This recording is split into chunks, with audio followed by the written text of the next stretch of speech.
আলাইকুম রহমতুল্লাহি ওয়া বারাকাতুহু। আমার ভিডিওগুলো দেখতে থাকুন, দেখতে দেখতে ভালো লাগে, ভালোবাসা হয়ে যাবে ইনশাআল্লাহ। প্রিয় দর্শক, একদলীয় শাসনের বিরোধিতা করে নতুন দল গঠনের হুমকি দিচ্ছেন ইলন মাস্ক। আসুন বিস্তারিত দেখি। যুক্তরাষ্ট্রের রাজনীতিতে আবারও আলোচনা কেন্দ্রবিন্দুতে উঠেছেন প্রযুক্তি উদ্যোক্তা ও ধনকুবের ইলন মাস্ক। প্রেসিডেন্ট ডোনাল্ড ট্রাম্পের প্রস্তাবিত একটি উচ্চ ব্যয় সংবলিত অর্থনৈতিক বিল, যেটিকে Trump one big beautiful bill বলে অভিহিত করেছেন, তা পাশ হলে পরদিনই আমেরিকা পার্টি নামে নতুন একটি রাজনৈতিক দল গঠনের হুমকি দিয়ে যাচ্ছেন ইলন মাস্ক। ইলন মাস্কের কথা তো আমরা সবাই জানি, আপনারাও জানেন। আসুন, মাস্কের ভাষায় এই বিল কেবলমাত্র একটি ব্যয়বহুল পাগলামি। তার মতে এটি প্রমাণ করে যুক্তরাষ্ট্রে আসলে দুটি রাজনৈতিক দল নেই, ডেমোক্রেট ও রিপাবলিকান নয়, কার্যত একটি মাত্র দল চলছে, যেটি আসলে একদলীয় শাসনের প্রতিফল। তার অভিযোগ, এই ব্যবস্থায় সাধারণ মানুষের প্রকৃত কণ্ঠস্বর হারিয়ে যাচ্ছে। সামাজিক যোগাযোগ মাধ্যমে একাধিক পোস্টে ইলন মাস্ক প্রস্তাবিত বিলটির কড়া সমালোচনা করেন। তিনি বলেন, এটি বাজে খরচে ভরা, দেশের জন্য কৌশলভাবে ক্ষতিকর এবং যুক্তরাষ্ট্রের ঋণ ও আরও বাড়িয়ে দিবে। মাস্কের আশঙ্কা, এই বিলের কারণে ভবিষ্যৎ বান্ধব সবুজ জ্বালানি প্রকল্প বাধাগ্রস্ত হবে এবং অতীত কেন্দ্রিক শিল্প খাতকে অপ্রয়োজনীয় সুবিধা দেওয়া হবে। তিনি সতর্ক করে বলেন, রিপাবলিকান পার্টি যদি এই বিল সমর্থন করে তবে তা হবে রাজনৈতিক আত্মঘাতী।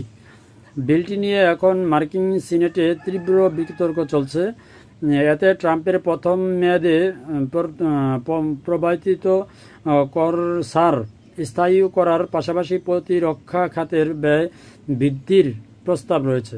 পাশাপাশি সীমান্ত নিরাপত্তা জোরদার এবং অবৈধ অভিবাসীদের ফেরতের জন্য বরাদ্দ বাড়ানোর কথাও বলা হয়েছে। তবে সমালোচকদের মতে এই বিল বাস্তবায়িত হলে দেশের জাতীয় ঋণ কয়েক ট্রিলিয়ন ডলার বাড়বে এবং দরিদ্রের জন্য স্বাস্থ্যসেবা ও খাদ্য সহায়তা কর্মসূচিতে ব্যাপক কাটছাঁট করতে হবে। বিল ইস্যুতে ইলন মাস্ক ও প্রেসিডেন্ট ট্রাম্পের সম্পর্ক এখন স্পষ্টভাবে শীতল। মাস্ক একসময় ট্রাম্প প্রশাসনের অধীন সরকারি ব্যয় কমানোর একটি উদ্যোগ department of government efficiency DGE এর প্রধান ছিলেন। তবে বর্তমান পরিস্থিতিতে ট্রাম্প প্রকাশ্যে মাস্ককে